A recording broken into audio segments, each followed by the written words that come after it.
Wood Elves versus Nurgle is always an interesting matchup, just by the way these factions play. Historically, I feel like Wood Elves have had a bit of an upper hand, given that they're a very strong range faction, also have great speed, which can definitely frustrate Nurgle's kind of slowness. Although Nurgle's definitely less slow than they have been in the past. This particular build, though, for Nurgle is going to kind of flip things on its head, so let's take a look at the builds real quick. FNG, the submitter of the replay, and the Wood Elf player here, taking a more traditional build. Spellweaver of Life, two-way Stalkers, absolutely excellent. If you have empty hero slots as Wood Elves, might as well throw some Way Stalkers in there. We've got Dryads as a front line, Glade Guards, including some Starfire Shafts here. What is that, 6 in total? And then 4 Azrai Spears, with some Glade Riders kind of supporting various positions. Nurgle, though, on the other hand, not really taking any of those slow units at all. They've got a Soul Grinder here, Demon Prince up in the sky, few units of Knights. It looks like 4 units of Knights, including Lances, and some Marauder Horsemen with throwing axes, of course, as well. Who themselves do have shields, which is certainly applicable in this matchup, as is the Poison, I think, for Nurgle, given that Wood Elves tend to have relatively low weapon strength for a lot of their units. Dryad's not necessarily one of them, but for a lot of the elf units in melee, Poison reduces it further, although since it is percentage-based, it's not as much raw value lost as a higher weapon strength faction like the Greenskins, which is something interesting to think about, but we'll see if that comes into play here.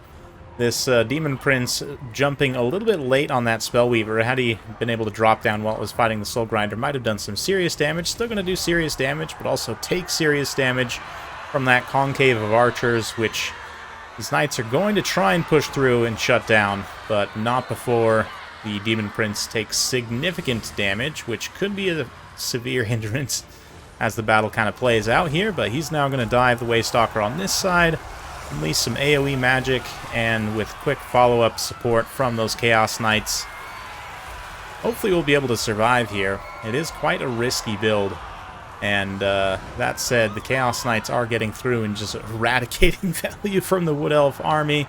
Absolutely smashing up these archers. The Dryads also don't really have much of a prayer against the heavy armor of those Knights, although FNG is doing a good job of managing them as best he can with his Glade Riders in rear charge there, collapsing, especially with the Azrai Spears, and that's really going to be the biggest issue for this Nurgle build. And the Soul Grinder definitely needs to try and target its attacks as much as possible onto the Azrai Spears. It's a little bit hard out at that maximum range to control the spread.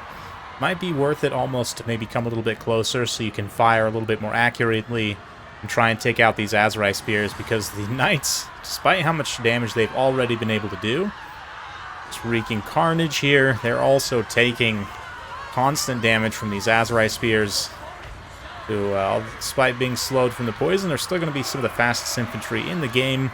Still 39 speed even after Poison, so they can definitely keep up with those heavy Knights and continue getting hits. But yeah, as the Knights start to pull out and lose some of their numbers, it is going to be some juicy blobs for Soul Grinder to fire in. Some Secret Agent Glade Riders going to try and momentarily shut that down. But Demon Prince has been able to heal himself up pretty considerably. That's Nurgle for you. But has had to dedicate quite a bit of Winds of Magic to do so. And that is, again, Winds of Magic that could be devastating to these War Dancers, potentially. This stream of corruption. All armor piercing damage, not that that matters, but just good AoE damage in general, especially for a blobbed up, relatively low HP unit like those War Dancers. But still, got some Marauder Horsemen online, kind of bailing out the Soul Grinder, getting it back online. Although some Glade Guards lurking. And again, the Waystalkers just so useful in that they essentially provide passive damage. I mean, it's unlikely that, especially in against certain factions that tend to have more expensive units, they're not really going to be targeted too much. Like, I'm not super worried about these guys getting sniped by Nurgle, especially, again, with the loss of magic or the Demon Prince. Spirit Leech is not going to be necessarily as much of a factor. Although it could be, potentially, again, if he didn't have to dedicate so much Winds of Magic to healing himself. But Knight's getting out in space here.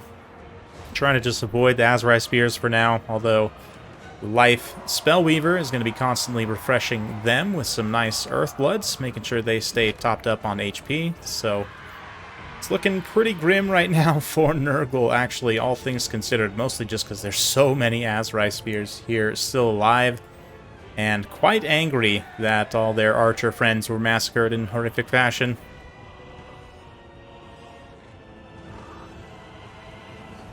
Let's see here. Getting close and watch some of these Nurgle troops. Marauder Horsemen still trying to keep this Soul Grinder alive, which surprisingly it is. It is teetering on the edge of a demonic instability. And both the Waystalkers being close at hand can kind of pressure him in melee even a little bit. Their stats are fairly decent. They're very low HP. Once they start getting hit, they're quite vulnerable. Again, weapon strength's not great, but a little bit of heroic presence can be enough. As the Soul Grinders now cast once again into instability, we're going to see, oof, is it going to go off in time? A little bit of fleshy abundance there. We'll see. I mean, he did get it off, I think, in time. It just depends on whether or not the leadership is going to stabilize there. And again, the Waystalkers just tanking the damage here, getting knocked down, like 3 units, all focusing on them, allows the War Dancers to now get a rear charge in here. We've got their melee attack Dance active, which is going to just increase their hit rate significantly. They'll be able to cut through the Nurgle troops no problem. So, it's definitely very interesting. The Knights are still causing some problems, must be said. Just running around, kind of hitting different units, just doing a good job of avoiding the War Dancers for now. But Curse of the Slug, trying its best. We see a couple of drops in there from the Soul Grinder, but then it immediately just disintegrates.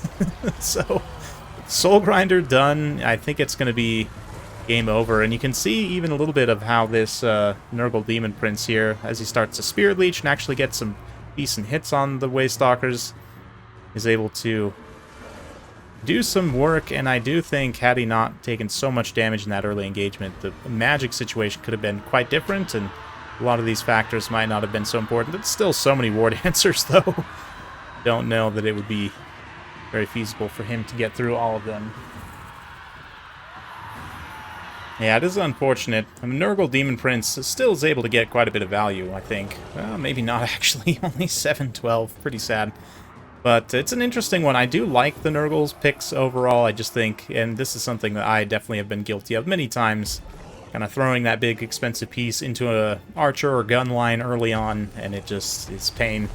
But, yeah, good showing for the Azrai Spears, I have to say. Solid pick in this matchup. Their mobility and anti-large offensive output makes them quite good in general against Nurgle. Again, even with that relatively low weapon strength.